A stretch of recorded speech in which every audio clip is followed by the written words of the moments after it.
Gret, felly enw I yw Siân. Dwi'n ar hyn o bryd yn gweithio i'r prosiect o'r Mynydd i'r Môr yn canolbarth Cymru. Dwi hefyd yn eisoes yn gadeirydd i ymddiriedolaeth yn Esentli, ac o'n i'n cyn-warden i'r ymddiriedolaeth hefyd yn 2015 i 2018. Ac hefyd o'n i'n arfer gweithio i prosiect Cywain sydd yn prosiect Bwyd a Diod, hybu Bwyd a Diod yng Nghymru, o fewn Mentor a Busnes. Just yn sydyn o ran o'r Mynydd i'r Môr, dyn ni mewn cyfnod reit gyffrous ar hyn o bryd yn cyd-ddylunio gweledigaeth priodol i'r ardal a dyfodol lle mae natur a pobl yn ffynnu a gyda cynhyrchu bwyd yn rhan o'r llun yna. Mae mwy o wybodaeth ar wefan www.ormynyddirmor.cymru. A dyn ni hefyd yn chwilio am fwy o bobl i helpu ac i ymuno fel cyd-ddilynwyr, really. Felly, os oes ganddoch chi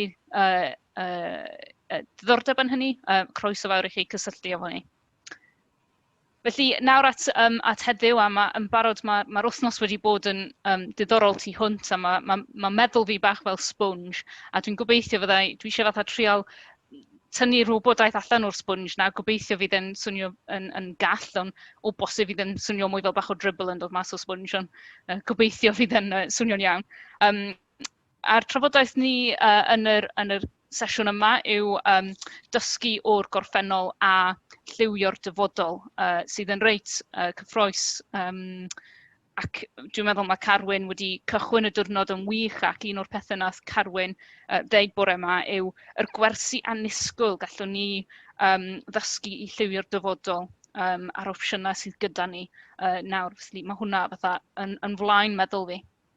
Efo'r ein siaradwyr o fri heddiw, mae gynnon ni 4 siaradwr, felly mae Nick Fenwick o'r Undeb Amaethyddwyr Cymru yn mynd i sôn am cyfleoedd a rhwystrau i'r dyfodol a dysgu o'r gorffennol. Mae Nia Williams o'r Eirin Dinbych ar ôl Nick, wedyn mae Mike Goldthorp o Bwyd am Beth yn mynd i sôn ychydig am ei waith yn cefnogi ysgolion a cartrefi gofal i ddatblygu gerddi ei hun. A wedyn i gorffen efo'r siaradwyr, mae Alex Cook o'r prosiect Swper CIC yn sôn am dyfodol prydau bwyd yn Sir Gaer. A mae pob un o'n nhw'n reit gyffrous ac yn eitha eang o cefndiroedd sydd yn wych, dwi'n meddwl.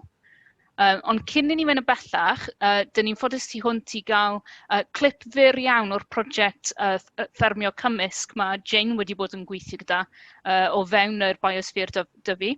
Felly dwi'n meddwl mae Jane yn mynd i rhannu sgrin hi efo'r fideo, efo'r tic rhannu sain hefyd. Dyn ni pob tro'n anghofio hynny. A mae hyn yn fideo fer wych sydd yn dangos yr cymysgedd o ffermio wahanol oedd yn digwydd yn y gorffennol yn Dyffryn Dyfi, a hefyd sut mae pobl wedi mynd ati i ffermio yn yr un ffordd, neu newid ffermio nhw heddiw yn dysgu o'r gorffennol. Felly, drosodd i chdi, Jane.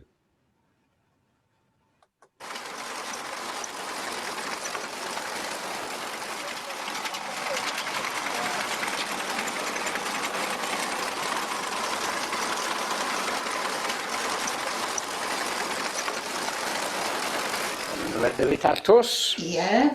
Ac o'n tyfu cerch. Ie. A haidd. Reit. A gwynydd weithiau. A gwynydd diddorol. Gwynydd i ffidio i gwartheg o'n nhw'n neud. O'n nhw'n neud bara. Wel, oedden nhw'n gallu mynd â fo yn yr un amser i'r felyn. Melyn Crewi. Ie, Melyn Crewi.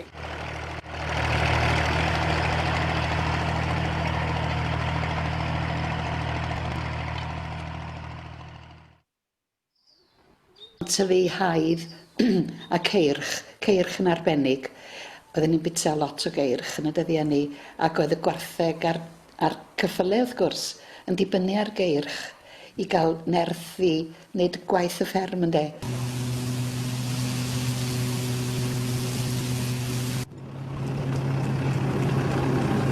The whole family sets to work with a will in the hayfield whenever the weather is favourable.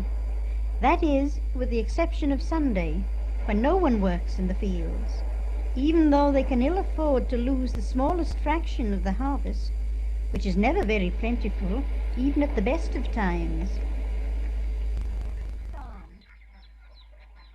Yn gofod dechrau gweithio yn ifanc iawn y fyd, oedd chi plant allan yn gofod wneud i'r rhan. Fi oedd plant yn cael eu tynnu fewn iddo'n yn ifanc iawn ynddi. Ac oedd wraig y ffarm yn weithred galed ofnadwy.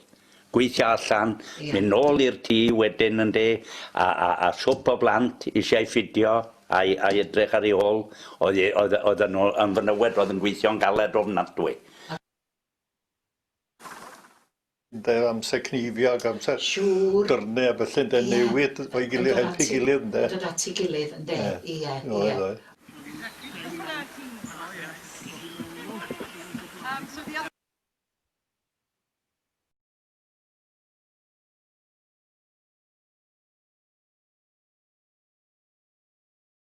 Diolch yn fawr, Jane, oedd hwnna'n wych, really diddorol, a yn sicr, profiad mi, mae'r syniad o dod â pobl at ei gilydd i helpu efo yr gwaith mawr oedd angen mwy o help yn rhywbeth. Dwi wedi bod yn ffodus iawn i gallu helpu mas efo fferm yr Enlli a helm defaid o Mynydd a helpu efo wyna a dosing ac yn y blaen. So, mae'r cyfnodau yna yn reit bwysig, dwi'n meddwl, i'r gymuned a rhannu profiadau efo'n gilydd. Felly, draw at ni i Nick, os ydych chi'n barod, Nick, ar gyfer eich dan chi. Oce, diolch yn fawr, Siân. Gret, oce. Wel, diolch yn fawr am y gwahoddiad i siarad, a dwi'n mynd i drio cadw at y 7 munud, dwi'n meddwl falle chydig bach drosto fo. A mae'n braf iawn cael cyfle i beidio siarad am Brexit am unwaith, achos dyna beth sy'n rheoli fy mywyd i ar hyn o bryd. A dwi wedi galw hwn yn whistle-stop tour, opportunities and barriers for the future and learning for the past. So dwi yn mynd i ganolbwyntio ar y gorffennol, achos mae yna gymaint i ni ddeall, dwi'n meddwl, a mae rhywbeth sy'n bach o passion gyda fi am y pwnc yma o hanes yn mynd reit nôl bell iawn nôl mewn i hanes miloedd o flynyddoedd. A dwi'n mynd i gychwyn efo be oedd pethau fel rhyw oedd yn ôl pan ddoth pobl ma a dechrau clirio'r tir, clirio'r coed i ffwrdd o'r tir, a dyma chi tystiolaeth o hynny. Mae gennych chi darn o saith yn fan wrth ymyl pint, o hwnna fyny uwchben dylifau, a'r mawn, a mae mawn wedi creu achos bod y pobl wedi clirio'r coed i ffwrdd o'r tir a gadael i'r tir datblygu mewn ffordd wahanol. A wnaethon nhw creu'r ardaloedd yma, clirio'r coed, maen nhw'n dweud, mwyn hela anifeiliaid adeg cyn ddoth sarmaith i'r ardal. Ac yn y llun isod na, dyma llun o'r fath o beth oedd pobl yn adeiladu adeg hynny, bedd enfawr wedi wneud allan o gerrig. Felly ddoth amaeth i Gymru yn reiddiol rhyw bron 6,000 o flynyddoedd yn ôl. Felly dydy o ddim yn beth newydd o bell ffordd. Dyn ni wedi bod yn ffermio'r tir ers 6,000 o flynyddoedd mewn ffyrdd wahanol. Ac fath o amaeth sydd yn boblogaeth iawn yw y fath amaeth a wedi bod ers yr adeg hynny a cyn hynny dros Ewrop yw pori anifeiliaid. A dyma chi llun, mae llawer iawn yn edrych ar y llun yma yn aml iawn a gweld a meddwl bod hwn yn rhyw ardal yn canolbarth Cymru neu Cumbria, Plynlimon falle. Na, mae hwn yn llun o'r mynyddoedd yn yr Eidal, dim yn bell o Pescara. A dyma chi defed yn cael ei pori ar llefydd lle mae bobl yn sgïo yn y gaea. Felly maen nhw'n pori yn yr ha ac yn symud yr anifeiliaid lawr y mynydd yn y gaea, hafod a hendre fel dyn ni'n galw o. A dyna'r fath o amaeth ddoth yma yn gyntaf maen nhw'n meddwl. Os dyn ni'n symud ymlaen rhyw, yn bell ymlaen i ryw 800 mlynedd yn ôl, dyma chi geiriau allan o ddogfen oedd yn trosglwyddo tir o Owain Cyfeiliog i Ystrad Marchell wrth ymyl Trallwm. A felly wnaeth o roi'r tir i'r mynachlog yn fanna, ac mae'r ddogfen yma yn ddiddorol iawn, achos mae o'r rhoi lot o eiriau sydd dyn ni dal yn gyfarwydd efo yn yr ardal yma. A mae'r tir yma yn ardal Llanbrynmair, rhan fwyaf. Mae gennych chi enghreifftiau yn y text yn fama fel Rhyd y Foch, Red Efoch, mae'n edrych fel yn fanna, Rhyd y Moch, yr Ieian, sef yr afon sy'n dod lawr yr ardal, Cwm Calch, da ni'n nabod lot o ffermwyr yn Cwm Calch, uwch ben Telerddeg a Llanbryd Mair. Felly, mae hwn yn dangos bod enwau'r ffermydd wedi sefydlu erbyn hynny, erbyn yr adeg yna 800 mlynedd yn ôl, a mae llawer iawn o'r ffermydd sy'n cael eu cyfeirio at yn y ddogfen yma dal yn bodoli heddiw. Felly, ac hyd yn oed ar mapiau modern, allwch chi weld yr un enwau yn cael ei defnyddio 800 mlynedd nes ymlaen, yr un ffermydd. Symud ymlaen i tua troiad yr unfed ar ffordd i ddeud o, 1800au, 19th century, amser Napoleon. Dyma chi enghraifft o ceirch, dim ceirch, sori, rai, dwi'n trio cofio beth i rai, rhig yn cael ei tyfu yn ardal Telerddeg ar uchder o 1400 troedfeddi. Mae hwn yn ridge and furrow, lle bydd nhw'n aredig dros 200 mlynedd yn ôl i dyfu'r rhig adeg hynny. A mae'r llun dia-gwyn na wedi cymryd yn 1946 a mae'r llun modern na wedi cymryd o Google Maps dwi'n ama. Mae hôl yr amaeth oedd yn digwydd adeg hynny dal yn mynd ymlaen. Ac yn yr ardal yma, bydd yna lot o deuluoedd yn byw, a bydd yna fath wahanol iawn o amaeth i cymaru efo beth sy'n mynd ymlaen wan. Mae'r ardaloedd melyn yna yn ardaloedd lle bydd nhw'n tyfu arable. A dyma be mae'r ardal yna'n edrych fel rwan. Ac mae hwn yn patrwm dros Gymru i gyd. Lle bynnag o'n o bobl o'n nhw'n tyfu fathau wahanol o fwyd i be dyn ni'n tyfu. Dyma chi llun o fferm Pwll Peiran. Mae'r map ucha yna yn dangos ceia tir arable yn melyn. Ac fel rhain sy'n gyfarwydd efo'r ardal, dwi'n gwybod dim fel yna maen nhw'n ffermio na wan. A dyma chi ardal arall yn Gymru yn y gogledd, Dolbenmaen, mae'r darnau melyn na yn dangos y ceia arable nôl yn 1840au. Felly, bydd rhain sy'n gyfarwydd efo'r ardal Dolbenmaen yn gwybod di'r lle ddim yn debyg i hynny o gwbl.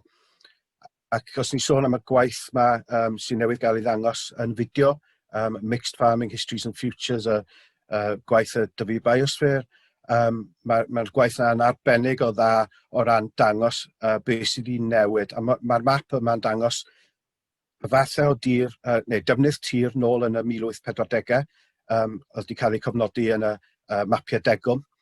Mae'r darnau brown yn dangos tir arable, a wedyn mae'r map modern yn dangos defnydd tir rwan, a gallwch chi weld chydig iawn o dir ar sy'n all. Felly mae'n newid anferth wedi bod o ran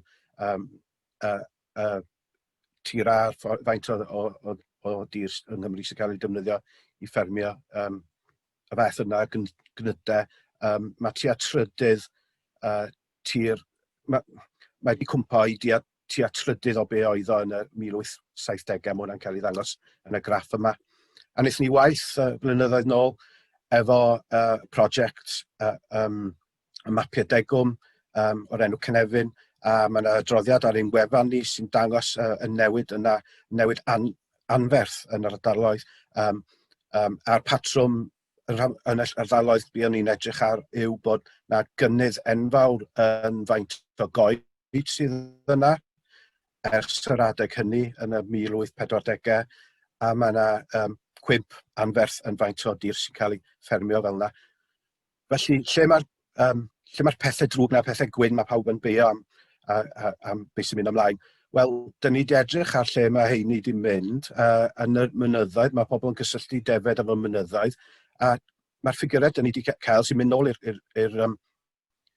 2 ganrif yn ôl, yn dangos mae niferoedd o ddefed yn codi a disgyn, ond dyn nhw ddim, ac ar y degau maen nhw'n uchel iawn, ond dyn nhw ddim yn newid gymaint achos di'r tir ddim yn gallu dal nhw.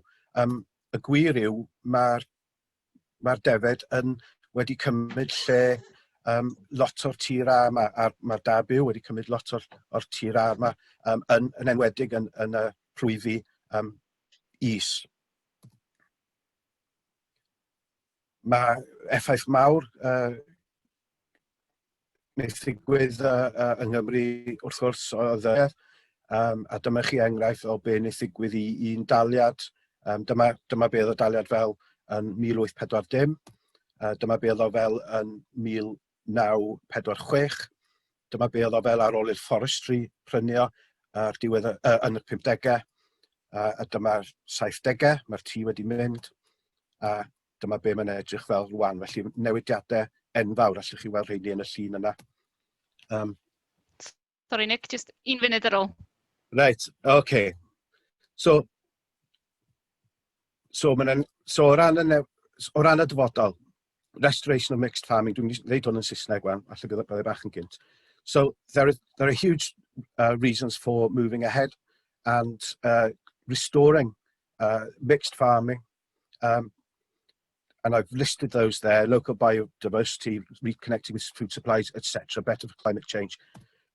But there are huge obstacles to that. Economic obstacles. We don't need the crops anymore to feed horses. We've got tractors. The economic profit are very, very difficult. Modern machinery doesn't go into these fields.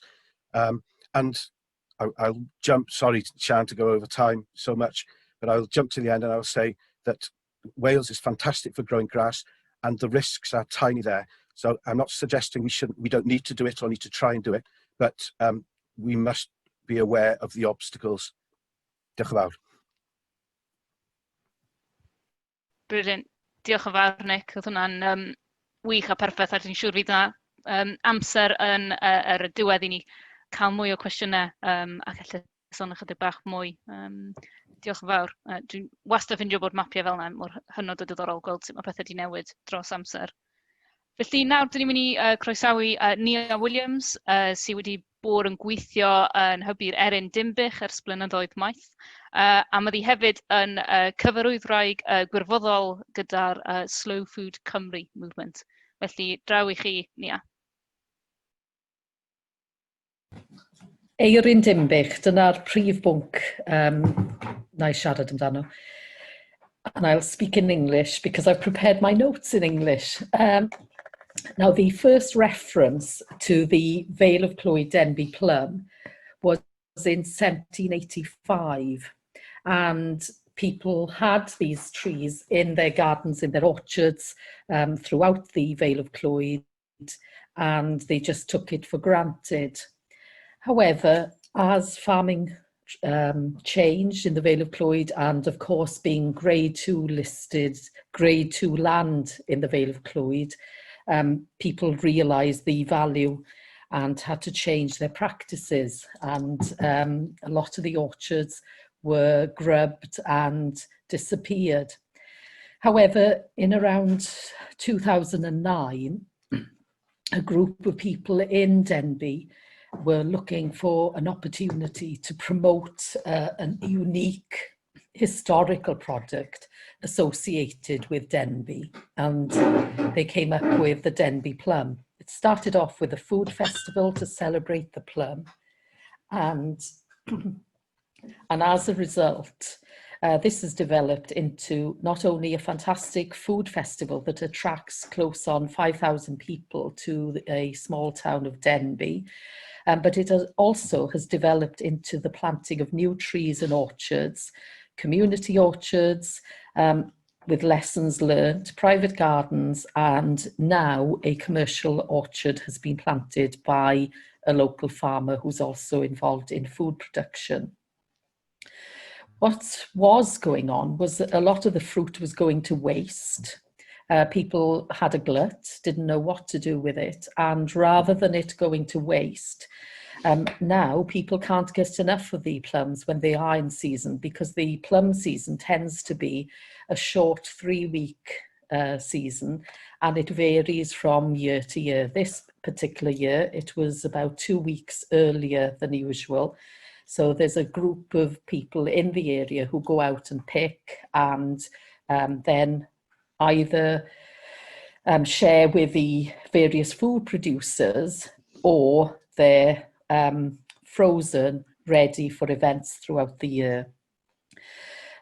This group has evolved and has looked into various ways of having food processing opportunities, and it's quite an education to be involved with them. We've also been involved in educational projects with relearning skills such as pruning trees, grafting trees, planting and looking after trees, because of course people have such busy lives that fruit trees seem to be the last thing on their mind, and the care of those fruit trees. As a result of the work of the Denbigh Plum group in this area, 2 other projects have happened, and whereas people used to have all these apples on their trees in the Vale of Clwyd, and a lot of them would just be given away for free, and really people forgot the value of the food that was around them.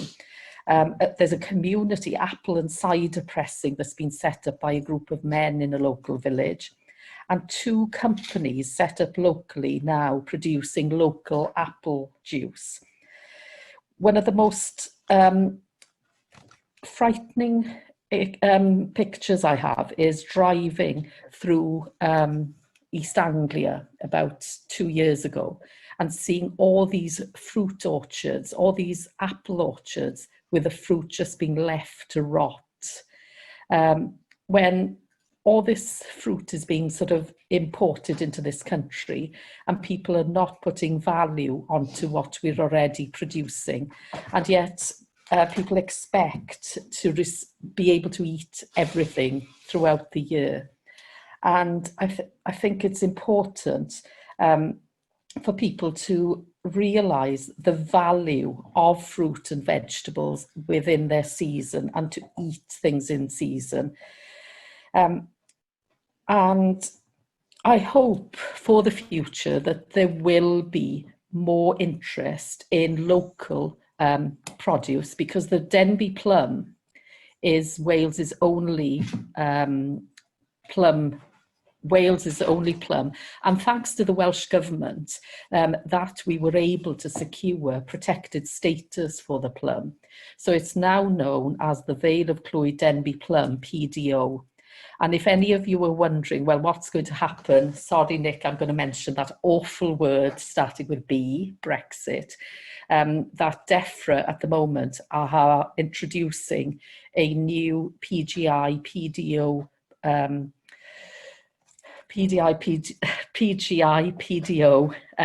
scheme for the UK, and those logos will be launched in January and will take about 3 years to be implemented. So we will still have the protection for things like the Vale of Clwyd Denbigh plum, Conwy mussels, Halen Morn, Welsh beef and Welsh lamb.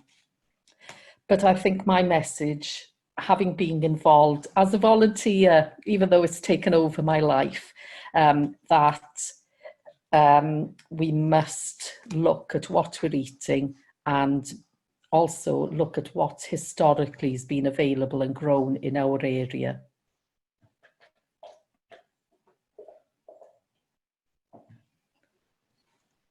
Gwych, diolch yn fawr. Nia, o'n i'n ffeinio'n hynod o diddorol. Dyn ni ar Entli ar hyn o bryd, dyn ni wedi plannu berllan yn Entli, yn afal Entli, ond hefyd rhai fala arall Cymreig. A dyn ni'n sbio at y dyfodol efo beth dyn ni'n mynd i cynhyrchu allan o'r rhain. Ond oedd hwnna o fewn grant oedd yn mynd i helpu peillwyr pollinators. Felly mae'r coed fala yn rhywbeth sy'n gallu cynyddu cefnogaeth i rywogaethiau arall.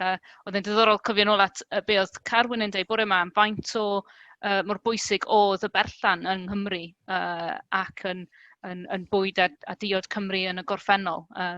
So mae'n reit da clywed yr pethau sy'n digwydd efo'r erin Denbigh.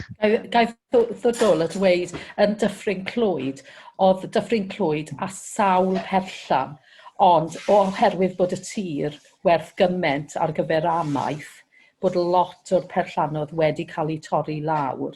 Achos mae tir yn y Dyffryn Clwyd ar y degau wedi gwerthu am 20,000 y cyfer, 20,000 yr acre yn yr ardal yma. Mae'n asset drud iawn, a falle bod bobl ddim yn gweld siwr allan nhw dyfu Eirin a ffrwythau ar yr un pryd a magu defed, ond dyna un o'r pethau ni wedi wneud yw dod â cynllun siwr allwch chi dyfu'r Eirin, coed Eirin, a chael defed yn pori ar yr un amser. Gwych, gwych. Diolch Nia. Gobeithio dwi'n gweld cwestiynau dod mewn yn barod. Newn ni cadw golwg ar y cwestiynau a gyfeirio yn ôl atyn nhw ar y diwedd. Felly, diolch yn fawr Nia. Mike, drosodd i chi. So mae Mike yn siarad ar rhan prosiect newydd mae fo wedi cychwyn o'r enw Bwyd am Byth yn cefnogi cartrefi gofal ac ysgolion i ddatblygu gerddi. Ond, drosodd i chi, Mike. Diolch yn fawr, thank you very much. So just to give a little bit of a background of where I came from, I kind of have done a mishmash of youth work in various different contexts.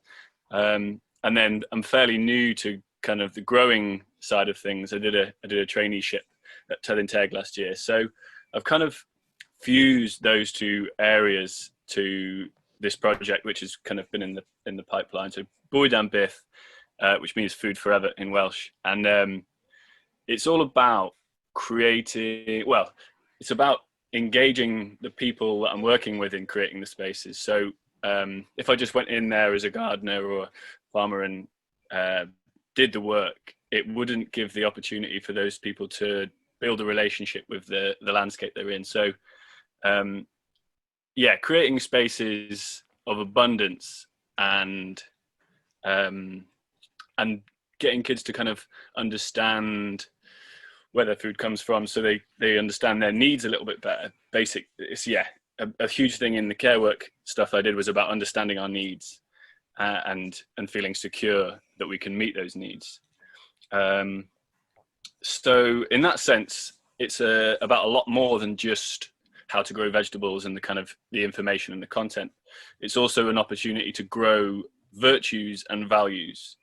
And it wouldn't be right to mention virtues without talking about dear Socrates, who was the kind of the pioneer of the virtuous life. And here we've got so wisdom, justice, courage, and moderation. And I would love to go into each of them in depth, but we've not got time. So I'll just kind of flag up. So wisdom, Socrates said, was about knowing what we don't know. And I think that attitude to come in, like I model it all the time because I don't know a huge amount about farming. I'm kind of being humble, and we're going on this kind of journey of discovery together. And the kids really like, I think, being able to explore. And then the other one I think is massively important, especially if we're thinking about histories, is moderation. And I think, there you go. Martin Peck agrees with me that moderation, so the older generations really understood this, I think maybe kind of from growing up in a wartime era when things, there was kind of scarcity, and they have a completely different relationship with moderation that modern lifestyles and kind of media and marketing makes it hard to feel content. So with those virtues as a kind of foundation, I also wanted to take you on a little journey across the 7 C's.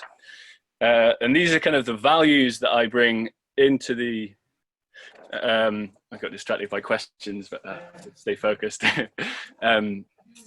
These are kind of the values that I try and bring into the gardening sessions. So when we're talking about things like competition, which is kind of a misunderstood kind of value, I think. But if we look at the examples of competition in nature and in ecosystems, we've got things like predator-prey relationships. So we look at how kind of in agroecological farming, we use natural pest control. So we make sure there's habitats for predators to come in and maintain those balances. I'm going to talk a bit about competition and with schools as well. In fact, I'll do that now. It's a little poem that I wrote about the competitivization of schools and how that has perhaps fed into a neoliberal competitive economy. So the bells are ringing, the ringing of the bells. For some, it marks the start of another day in hell. And maybe you couldn't tell because they put up their shell. But believe me, for some, it's another day in hell. See, schools try to test and quantify intelligence. But can we put numbers on a dancer's elegance or a poet's eloquence? Is that even relevant? We could just drop the pressure and get on with it. And if a kid wants a tangible marker of progress, then that's blessed. Be my guest, take a test. But don't then suggest that that makes them the best, because then the rest don't invest. They're made to feel less. Education shouldn't be a competition, nor should it be a war of attrition, because the urge to learn is part of human condition, and to nurture that is a teacher's true mission. Not to just condition more mindless obedience. Believe this, because this thesis has credence. Believe me, my education is what freed me to be me. Open my eyes so I can see a bit more clearly, and open my heart so I can feel a bit more freely. So yeah, and I wrote that with one of the lads I used to work with in mind, who completely disengaged from schools because he was pitted against people, and he was incredibly talented in certain ways, and that really that struck me. So I think anyway, back to the values. In hand with competition, we have collaboration, and that's like collaboration in business at the moment is a huge thing, but it also needs to be kind of kept in check, because an excess of collaboration leads to kind of cronyism, which we see in government and politics, and it kind of can become exclusive. So competition and collaboration in balance, and then the use of creativity and curiosity in the garden, that's been like massively inspiring. The kids just so much of the sessions we do is about just hunting in the soil, looking for worms, and being curious. And one of the things I'm really excited about for the future of education in Wales is the new Welsh curriculum, which puts creativity as a really kind of central pillar, and it also has confidence. So to be confident learners, confidence and capacity, they go together also, in about kind of striving for excellence and giving children the confidence to try things, knowing that they can fail, and it's a safe place to fail. So yeah, other key values. And then compassion to finish off, because yeah, we need to care about what we're doing. We need to feel compassionate towards each other, towards the garden we're in, and the life within that garden. So I don't know how long I've got left, but I'll try and include this final model of education, which is my way of embedding it at the heart of multiple sectors, and kind of and if we think about how education has been influenced in the past, throughout history, there's been things like the Industrial Revolution, which had an effect of industrializing the education system. And then when it went to through the World War eras, there was a kind of maybe a militarization of education system, and then into the economic drive after that, which has created, kind of ended up where we're at today. And thinking about the kind of revolutions we're in at the moment, what do they shape, or is our current economy shaping our education system, or do we want to shape our economy by creating an education system that has the values and the integrity we want? I was just sort of, I'm based in Bethesda, in North Wales. So yeah, education at the heart of ideally, for me, I want a donut economy. So we're understanding our basic needs and we're living within planetary boundaries. I think everyone needs to know about the donut. We are the sprinkles. And on the other side, the blue side there as well, we've got the social aspects of community. So education and community could go hand in hand. The Bwyd and Byth project is looking to integrate in the kind of community gardens that we've got developing. We've got orchards with partneriaeth Ogwen. So kind of dissolving the school boundaries so education can spread in and parents can become involved. I think to kind of get older generations via their children is a really useful kind of Trojan horse idea that I've been working on. And then on the other side, we've got how education and agriculture can work together. I'm looking forward to hearing more about the public procurement aspect of how we can leverage that to work in kind of partnership.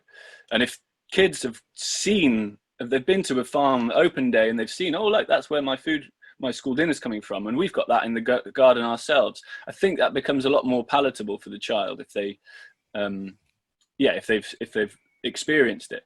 So it's a useful little kind of marketing technique, I suppose. And then there's other foods kind of aspects. So we're talking about cooking and the whole processing aspect of it. And then that ties in beautifully with environment as well. So we're educating children about how we live lifestyles that are sustainable and regenerative. But I'm always really cautious about not putting, especially with younger kids, not putting too much kind of the doom and gloom of the crisis we were in. So it's about being empowering and being optimistic and hopeful. I think if we can include all those virtues and values and put them into this system, then they will radiate outwards to create a kind of an economy that is fair and just and has integrity. I think that's brilliant. Thank you, Mike. I didn't want to cut across you. You are in full flow. Thanks. Sorry if I overran. No, that's perfect timing. Thank you. There's definitely some questions to follow up on at the end, but one of which definitely is can we all get a copy of the poem, or have you recorded yourself? No, well, this is recorded, so you can think. But yeah, I'll happily share that poem to whoever wants it. Great, brilliant. Thanks, Mike. And finally, Alex Cook, who's perfectly. I mean, Mike did my job for me, then linking the procurement into the kind of last aspect. And so over to you, Alex. Diolch. Hello, shwmae, prynawn da pawb. Alex Cook, dwi'n dysgu Cymraeg ar hyn o bryd, so I'll carry on in English if that's okay. I manage a multi-award-winning catering company, Pink Peppercorn Food Co., and I'm also co-founder of Superbox CIC, Wales's first recipe subscription service and the only in the UK operating as a commercially viable social enterprise, harnessing the power of local, seasonal and sustainable Welsh ingredients. I'm here to talk about our involvement in the Foundational Economy project in progress in Carmarthenshire, tackling the quite large issue of public sector food procurement. The project is focused on food procurement spend, identifying opportunities for development within the local supply chain, with a specific focus on fresh food supply and influencing healthier eating practices across public menus. And most importantly, developing an action plan on how we increase local food on the public plate. which I think is the real future of food in Wales. What does that all mean? In a nutshell, more locally produced food on the public plate, schools, hospitals, care homes, colleges, universities, and more in the shape of exciting, healthier and more nutritional menus. Providing support for the network of local food producers in the way of secured demand for their produce, understanding the challenges they face with increasing supply, and action on providing the support necessary to achieve this in line with economic viability and environmental sustainability. This is not a new model. It's new for Wales. Fortunately for us, there have been some shining examples of this in the UK and across Europe already.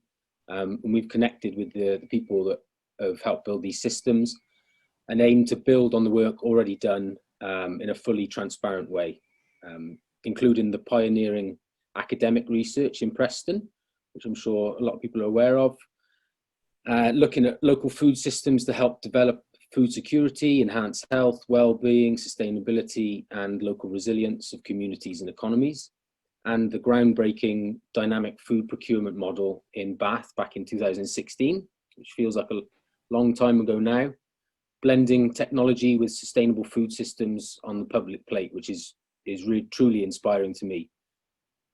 Why is this working model important? Collaboration is the key. This will be a shining example of how public sector, private sector, and the community-focused third sector can work efficiently to see real action here in Wales in line with the Future Generations Act. But we need to reach out to other organisations doing great work here in Wales. We've heard a lot of that, a lot of people from those organisations speak over the course of the conference this week. And we really want to bring the expertise and match with projects to deliver combined skills, learning and training, and most importantly, again, action to achieve the united approach to a progressive system change. And I know that we here in Wales can work together to create a healthier, wealthier and greener Wales. At Superbox CIC, as part of our community action plan, we will help deliver the community cooking workshops, nutritional recipe kits for those on lower incomes, and really food chain education to support the uptake of healthy, sustainable eating practices and lifestyle change through the public menus. We are already seeing action develop at one of our partner schools, Ysgol Brod Never in Llandilo, a rural school that serves a large farming community, who through developing their new curriculum early and a new outdoor education area, they've engaged with pupils, local food businesses and suppliers to design a local food school meals plan and are leading the way to a sustainable school food future. And it's really worth noting here that the level of engagement of the younger generations at year 10 as part of their new curriculum BEAD, which allows for pupils as part of their study to choose their own group project, to take from research and planning stage to actual development. Over half of the year 10 children, 94 pupils, have chosen to develop a food-related business. In addition to this, one group has chosen to develop an intergenerational cookbook based on traditional and modern family recipes. And this, again, gives me great hope for the future of food in Wales. We have seen over the last years, and particularly this year, firsthand the impact of food security, the impact on food supply chains, job losses, and community strain. And I feel that this project could be an answer, or one of the answers. And for us at Superbox, we need to act now to ensure the social, economic and environmental support is in place for the future. We know that there are people in our communities who need sustainable jobs, training and food education. We know that people are finding it hard to get access to local, fresh, nutritious and healthy food and are concerned about food security. And we know that across Wales, we all want to support Welsh fishing, farming and sustainable agriculture. And we know that we need to rebuild our sustainable food systems to bring together lessons from the past to shape a future that benefits us all. And we know that our customers and people in Wales want to purchase products that have a positive impact on the local economy, environment and community. These are things that I'm passionate about and committed to doing whatever we can, whatever it takes to resolve. It's quite a large issue, and I do appreciate that. Having listened to various talks at this year's conference, there's a huge amount of passion, knowledge and experience here in Wales. And we want to bring all this together to deliver the action plan for this project. So this is a very public call for people and organisations to get in touch, to collaborate on this. Thank you all for your time. Diolch yn fawr am wrando ac edrychach ymlaen at siarad â chi. Diolch yn fawr. Gwych. Diolch yn fawr, Alex. That was fantastic. Brilliant. Wow, quite a range of speakers in this session. It's been really interesting. I've got a very bright light of Cardigan Bay coming over my screen, so I hope I'm still visible. But Nick, there's sun on its way to Mach if it's not already there yet. I think before I kind of come back to some of the questions, I'm going to take advantage of my role as chair and ask a question myself quickly. And it's sort of going back to a question that was asked on Monday in one of the first sessions around, I kind of want to ask each of the speakers from that session what you think, if you were to wake up in 2050, what does your day look in a dream food and farming environment? So I'll come to you first. Well, Alex, seeing as you're unmuted already. I wake up in 2050. I take the dog for a walk through some vastly expanding agroforestry. During the walk, I forage and I pick the food for my breakfast. Climb to the top of a hill and look out across the Wales that is rich and green, safe in the knowledge that we all have access to nutritious local food. That's about as far as I've got. Brilliant. I could see you looking into your vision then, looking out through the window. Nick? I'm going to be a lot drier, I'm afraid, Siân. I think I would like to see the people with affordable houses, people with a genuine industry, rather than an economy that relies on tourism and having sort of sold your soul to the tourism devil. You know, tourism is of course really important, but you know, economies that rely purely on that sort of industry are very, very volatile and open to changes, as we've seen during this pandemic. And you know, farms that are producing food for all supply chains in Wales, you know, and making money from doing that. So not just producing food for local supply chains and middle class, dare I say it, supply chains, but you know, mainstream supply chains, because 90% of people buy their food in supermarkets. They don't buy them in the organic vegetable shop, much as we'd like them to, because they can't afford to do that. So you know, that's a really important point that we mustn't miss, is that we shouldn't lock ourselves in these middle class bubbles. Great. Diolch, Nick. Nia? In 2050, I'd like everyone to enjoy local seasonal food, and that people appreciate the effort taken to grow and produce the food that we eat as a result of the education of our children. And I think that if we start now and that children learn about how to grow fruit and vegetables, about looking after animals, I think by 2050 there's hope, and I can see sunshine. Lovely, diolch. And Mike, no pressure. I've given you enough time to either draw a beautiful picture or write a poem for your response. I'll say this in verse. So I was thinking about this.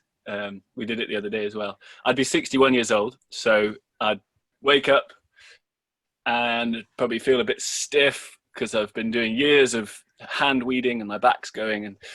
But I walk outside, and maybe my kids and grandkids are all living with me because our communities now treat our old people a bit better than they used to. And we look over at the fields, and there's some farming robots in the field, and it's like, oh yeah, I don't have to do all that backbreaking work, even though we then stroll down to the community garden where there's an orchard that I planted those trees 30 years ago, and they're now like abundant. Our foodscapes, our landscapes are these shared spaces of abundance. And because people feel secure in their needs are met, there's not this kind of hoarding. So we can afford to have like orchards open to the public, and people aren't just going to ransack it. There's no more tragedy of the commons. And yeah, we stroll down to the community garden, and there's a scene there, and everyone's having their breakfast in the kind of cold, crisp autumn sunshine. And I might still be working, but I don't have to, because we're all maybe on a universal basic income, dare I say it. Yeah. Brilliant. Thanks, Mike. That's great. Yeah, it's really interesting. In our group on Monday, there was thoughts around food banks wouldn't exist, so food poverty wouldn't exist. And equally, you know, I think building on what Nick was saying, that you know, access to food was made across all areas of society, and also that organic wasn't a word anymore because it was the norm, and it was made possible to make that feasible for people to earn a living growing and producing organic food and selling it locally, and it being accessible to all. Thank you for letting me ask that question first. Please keep the questions coming in the chat. Mae croeso chi gofyn y cwestiwn yn Cymraeg ta Saesneg.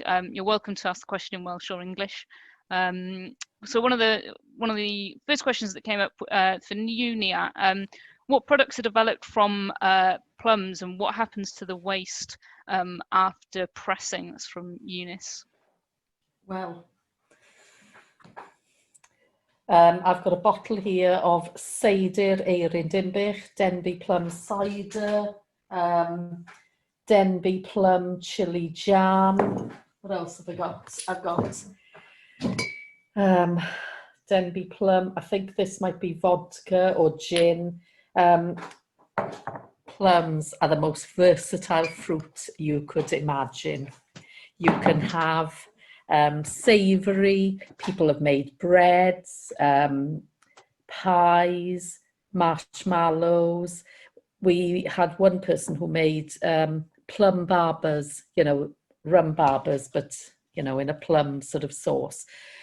With the pulp, they actually don't go to waste, because a lot of people have used them to make truffles. And the only waste that we do have at the moment are the kernels. But we've been talking to a local beauty manufacturer, and we're looking at the possibility of crushing those and using that for, you know, a scrub, a beauty scrub.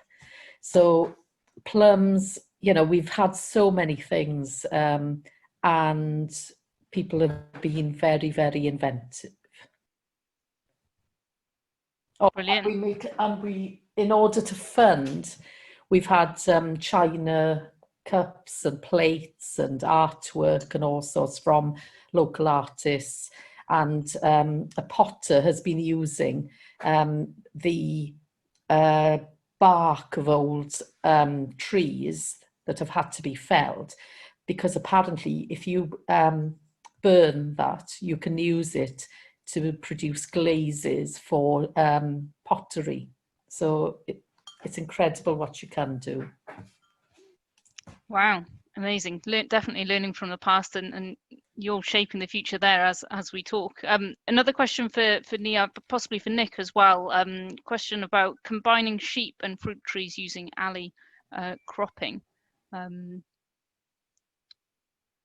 Nia or Nick? Well, we worked with ADAS and we had an agri-scope group. So we had a group of local farmers in the Vale of Clwyd, and in the leaflet we've produced, which I can make available, we looked at how the plums could actually be grown, orchard, and the trees, as long as there's proper protection for the trees, that you could graze sheep underneath them. The only problem that we had from environmental health issue was picking the plums. You had to remove the sheep during the harvesting so that there wasn't any sort of sheep, whatever. Brilliant. Nick, yn ychwanegol i hynny, os oes unrhyw enghreifftiau fewn y prosiect cymysg ffermio ambiti berllaniau, are there any examples of orchards being part of the mixed farming system in the Dyfi Valley?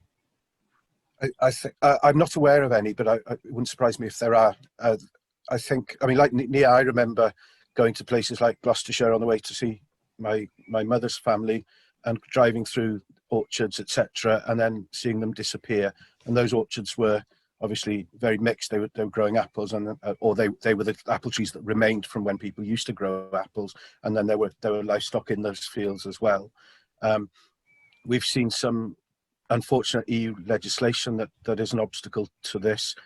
It called the 100 tree per hectare rule, and we've also seen maybe unfortunate Welsh Government interpretation of that rule compared with England that hasn't helped people go down that type of avenue. But it's got to be one of the avenues that we need to investigate, although things like health and safety often don't help, and for more old-fashioned people like me, it just doesn't make any sense, because we've grown up with sheep and we're handling them all the time. But it's got to be one of the ways forward, whether that's just deciduous trees grown for carbon, or indeed fruit trees, so that the farm becomes more diversified. But it has to be the right sort of land to sustain that type of growth. And people think you can grow an apple tree or a plum tree anywhere. You can't. It'll be, it won't produce fruit. It won't. We live in a very hard area in lots of areas of Wales, so that's the case. Brilliant. Diolch, Nick. I was wondering, okay, so Julia's just before I cross over to Alex, Julia's just added, Nick, can you say more about this? Julia, was that directly just on the last points there that Nick was raising? Yeah, about hedgerows. Sorry, I haven't been taking account of what's in the chat. What was the question? Julia, do you want to ask the question about hedgerows? I just wondered if you could say something in a bit more detail about how legislation and its interpretation is affecting hedgerows. If I understood what you were saying about it correctly. Yeah, hedgerows are less affected, although we've seen some peculiar decisions made recently with overhanging trees effectively casting shadows onto fields, and then those fields, the shadows being taken out of the eligible area of the field, where they're over a certain width, which just goes against everything that we're trying to do in terms of storing carbon and not cutting trees down. I'm not suggesting that people have cut down trees in response, but it's hardly an incentive when there's a financial penalty for there being trees on your land. Generally, hedgerows, though, aren't too affected, but where the density of trees was more than 100 per hectare on average, that land automatically was taken out of the payment system back in 2015, and that was pretty bonkers, really. England hasn't interpreted the rule in the same way, so hedgerows are less affected. In fact, I wouldn't say they're affected at all to any great extent, notwithstanding some odd decisions. With the tree issue, I'm actually a farmer. And we have an avenue of trees, 20 trees, I think.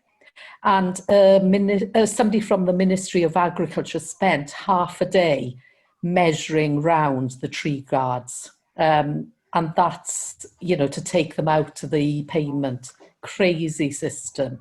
Yeah. I'm sure there could have been better use. And of course, animals need those trees for, you know, shelter, don't they, in very hot weather and everything. There's just no common sense, is there, Nick, with them? I mean, the other sort of thing that you come across as well is that where certain schemes require hedge boundaries that are eligible for grants to be a certain distance apart.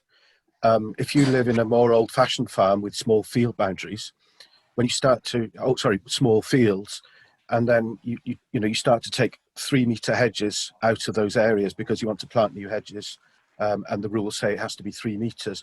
You're suddenly looking at a situation where you've lost a large proportion of your fields because you've decided to do the right thing, and people look at that and say, well, I don't want to lose that much of my field because I'm losing grass, or I'm using areas that I can grow crops on. So, you know, for smaller field sizes, some of these rules really don't make sense.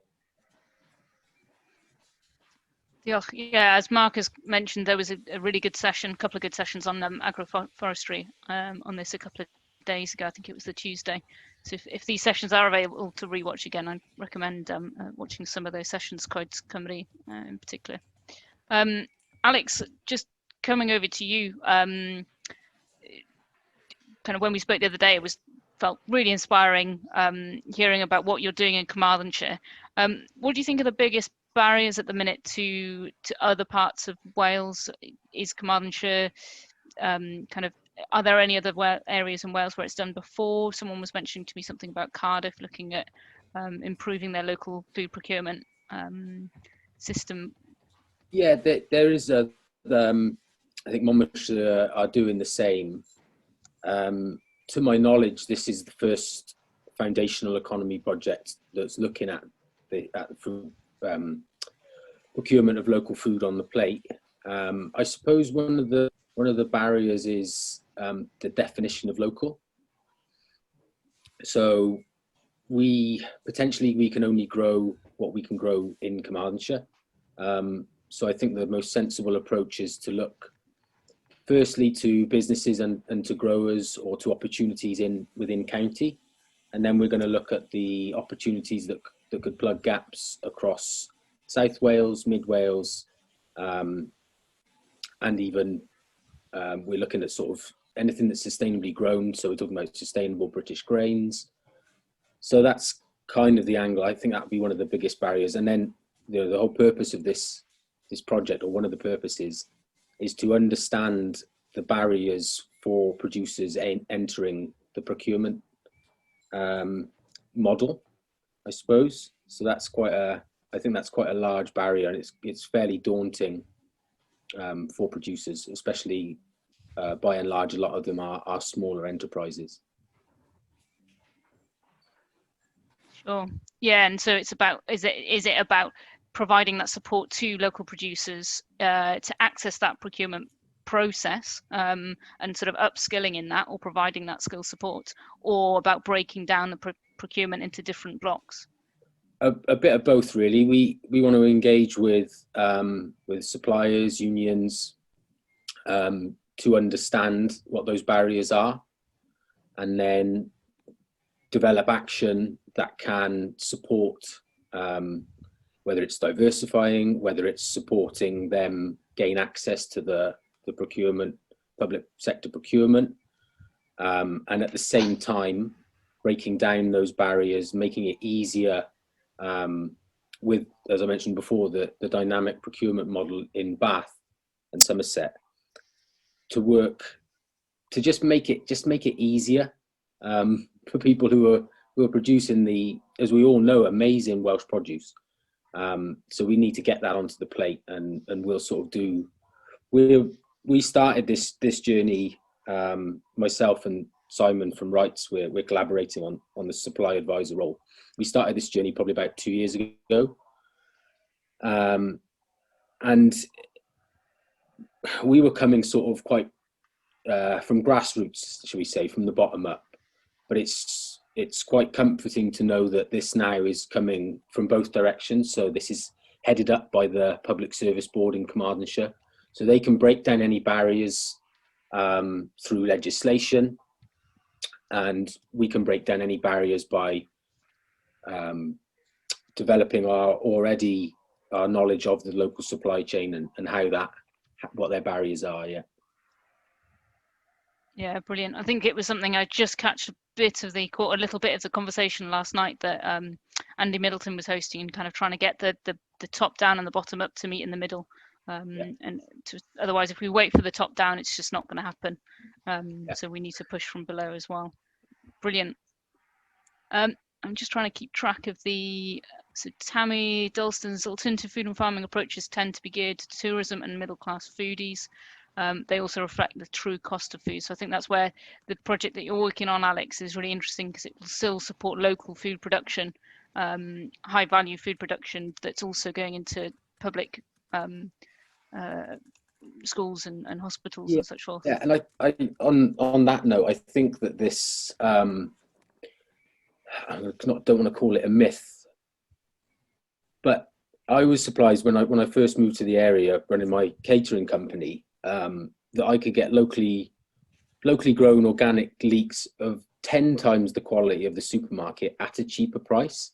I think that sometimes it's a myth, and it potentially is pushed by these quite expensive farm shops, that the customer base, the people, assume that organic is expensive, and it's not always the case.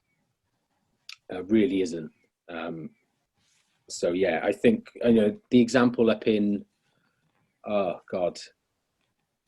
in the north of England, the place I forget the place at the minute, but they've done this already for the same budget. So their budget of school meals for £2.50, they've already harnessed the power of local produce, and they are delivering healthier, more nutritious meals that contribute to the circular economy on the same budget. So it's definitely doable. These conceptions and these barriers are some of the things that we want to break down, of course. Brilliant, thank you. Mike, we've just got a few more minutes before we close up at 1 o'clock. Just coming back over to you, and glad to see that you've joined the Spice Girls Club with your headset on now, with Nick and Nia and myself. Just need a little Brittany mic and I'm there. I'm just trying to pick up on the question so I don't miss out on any questions.